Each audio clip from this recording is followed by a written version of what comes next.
राजनीति में यह कहावत अक्सर दोहराई जाती है कि जो दूसरों के लिए गड्ढा खोदता है वह खुद उसमें गिर जाता है।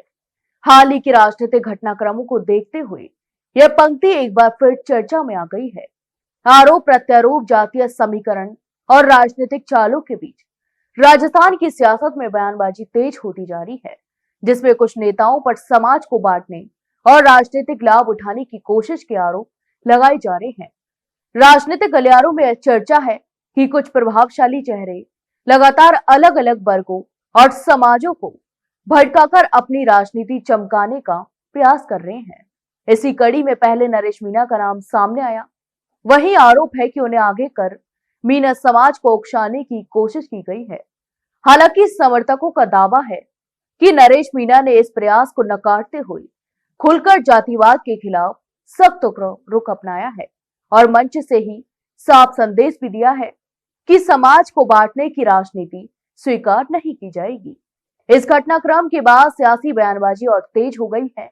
इसके बाद मामला दलित राजनीति की ओर बढ़ा, तो वहीं टीकाराम जूली के नाम को लेकर दलित वर्ग को साधने की कोशिशों की चर्चा भी होने लगी है। इसी बीच आरोप सामने आए हैं कि पार्टी के भीतर ही नेता प्रतिपक्ष के पद को लेकर खींचतान चल रही है। राजनीतिक विश्लेषकों के अनुसार इस विवाद ने कई अंदरूनी समीकरणों को उजागर कर दिया है और यह सवाल भी उठने लगा है, क्या सच में कुछ नेता अपने स्वार्थ के लिए सामाजिक एकता को नुकसान पहुंचा रहे हैं? इन सभी घटनाओं के बीच कांग्रेस पीसीसी अध्यक्ष गोविंद सिंह डोटासरा पर भी निशाना साधा जा रहा है। तो वहीं आलोचकों का कहना है कि जब पार्टी के भीतर या उनके अपने समाज से जुड़े कुछ विधायकों पर भ्रष्टाचार के आरोप सामने आए तो उनकी भूमिका और जिम्मेदारी पर सवाल उठना स्वाभाविक है।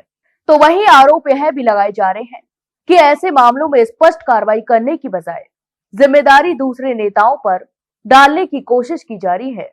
राजनीतिक टिप्पणीकारों का मानना है कि जब कोई नेता लगातार दूसरों पर उंगली उठाता है और समाज को जाति के आधार पर बांटने की भाषा का इस्तेमाल करता है, तो अंततः वही रणनीति उसके लिए मुश्किलें खड़ी कर देती है। हालिया घटनाओं में भी कुछ ऐसा ही देखने को मिला, जहां जिन वर्गों के नाम पर राजनीति की जा रही थी, वही सवाल अब पार्टी नेतृत्व से पूछे जाने लगे हैं। हालांकि कांग्रेस की ओर से इन आरोपों को सिरे से खारिज किया गया है। अब पार्टी नेताओं का कहना है कि भ्रष्टाचार या गलत आचरण के मामलों में कानून अपना काम करेगा। पार्टी का दावा है कि किसी भी आरोपी को बचाने की कोशिश नहीं की जाएगी और संगठनात्मक जिम्मेदारी के तहत उचित निर्णय भी लिए जाएंगे। कुल मिलाकर राजस्थान की राजनीति इस समय आरोपों, जवाबों और जातीय समीकरणों के इधर उधर घूम रही है। अब आने वाले दिनों में यह देखना बड़ा ही साफ होगा कि विवाद केवल बयानबाजी तक सीमित रहते हैं या फिर इनके आधार पर कोई ठोस राजनीतिक और संगठनात्मक कार्रवाई सामने आती है।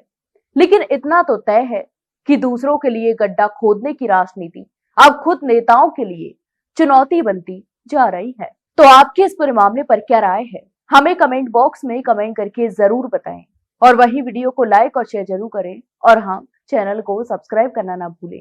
फिलहाल के लिए इतना ही, जल्द मिलते एक नई जानकारी के साथ। तब तक के लिए नमस्कार।